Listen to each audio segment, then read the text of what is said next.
उद्या महाशिवरात्री महोत्सव आहे आणि या महाशिवरात्री महोत्सवाच्या अनुषंगाने देवल कमिटीच्या माध्यमातून कशा पद्धतीमध्ये माहिती मिळणार आहे हे आपण जाणून घेण्याचा प्रयत्न करूयात। या ठिकाणी पाहिलं गेलं तर देवस्थान परिसरामधले जे काही देवाची पूजा करणारे जे पुजारी आहेत ते सर्व पुजारी या ठिकाणी बोलवण्यात आलेत।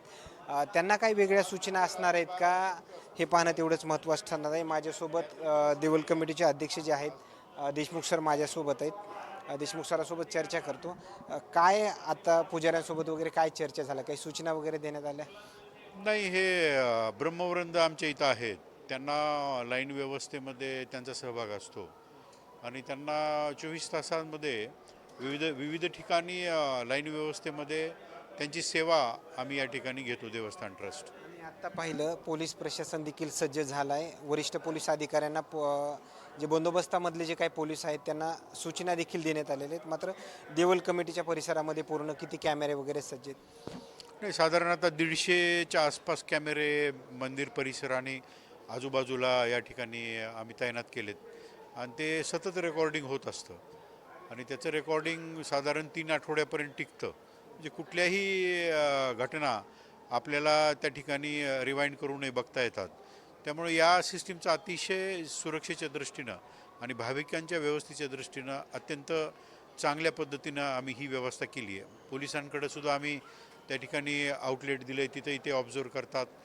संपर्क कार्यालय मंदिराच्या या ठिकाणी ऑफिसमध्ये सुद्धा सगळे कॅमेरे एका ठिकाणी दिसतात. ते सुद्धा त्या ठिकाणी पोलीस यंत्रणा सगळी ऑब्झर्व करत असते. कुठल्याही गोष्टीची हालचाल एका ठिकाणी बसून आम्हाला त्या ठिकाणी मॉनिटर करता येते. मधली गाभाऱ्यामध्ये जे काही भाविक दर्शनासाठी येत आहेत लवकरात लवकर भाविक ते पुढे जावेत यासाठी तुमचे काही उद्या तरी स्टाफमधले आता महाशिवरात्रीचं मुखदर्शन असतं. गाभाऱ्यात दर्शनाची व्यवस्था शिवरात्रीच्या दिवशी नसते. कासव गाभाऱ्यातून मुखदर्शन करूनच भाविक बाहेर पडत असतात आणि त्यासाठी आमचे सिक्युरिटी गार्ड, पोलीस यंत्रणा, ही सगळी ब्रह्मवृंद मंडळी लाईनला बा सावकाश चला, पटपट दर्शन घेऊन चला, अशा पद्धतीनं आम्ही ते सूचना देत असतो आणि ही सगळी तीन तीन स्तरावर ही आम्ही व्यवस्था केलेली. एक, आमचे सुरक्षा रक्षक असतात. 2, आमचे पोलीस यंत्रणा असते सरकारी आणि तिसरं आमची हे ब्रह्मवृंद म्हणजे ब्राह्मण जंगम ही मंडळी सगळी लाईन व्यवस्थेमध्ये लोकांना समजावून सांगून सगळे व्यवस्थित दर्शन करून बाहेर असं समोर समोर त्यांना बाहेर काढत असते. किती वर्षापासून ते नियोजन करतायत? म्हणजे काही अनुभवी लोक जे आहेत त्यांनाच मध्ये हे के नाही, आता पाठवलं? मंदिर परिसरामध्ये जे पूजन अर्चन करतात भाविकांचे, ह्यांना सगळं माहितीच असतं इथलं आणि ते सतत आमच्याहीपेक्षा ते जास्त वेळ मंदिरामध्ये असतात म्हणून त्यांना ह्या सगळ्या गोष्टी माहिती आहेत आणि त्या माहितीच्या आधारावर बाकी तर सिक्युरिटी गार्ड ड्युटी करतच असतात. त्यांना दररोजच्या दिवशीची ही सगळी व्यवस्था माहिती आहे आणि त्यामुळे एक सुलभ दर्शन करून लवकरात लवकर भाविकांनी बाहेर पडावं अशा पद्धतीची व्यवस्था आम्ही या ठिकाणी केली आहे. भाविकांना काय आव्हान असणार आहे कमिटीच्या माध्यमातून? या भाविकांनी स्वस्त यावं, लाईन व्यवस्थेमध्ये या ठिकाणी दर्शनासाठी यावं आणि दर्शन घेऊन मनोभावी त्या ठिकाणी आपल्या ज्या प्रार्थना आहेत किंवा जे काही देवाला त्यांना मागायचे किंवा मनोभावी दर्शन करायचे ते भाविकांनी घ्यावं आणि सुखरूप आपल्या घरी परतावं. इथं पाहिलं गेलं तर सोमेश्वर देवस्थानाची एक पालखी येते, त्याच्यामध्ये किती भाविक सहभागी असतात तेवढेच भाविक जे आहेत ते मध्ये घेतले जातात। या अनुषंगाने काही नियोजन वगैरे केलं गेलं आहे? नाही, ते पोलीस यंत्रणा करते ते नियोजन. हां, त्यांना परंपरेप्रमाणे ज्या दिशेने त्या पालख्या येतात त्या पालख्यांना तिथून पोलीस यंत्रणामध्ये घेते आणि त्याप्रमाणे त्यांचं दर्शन होऊन त्या दरवर्षीप्रमाणे ती व्यवस्था केली जाते.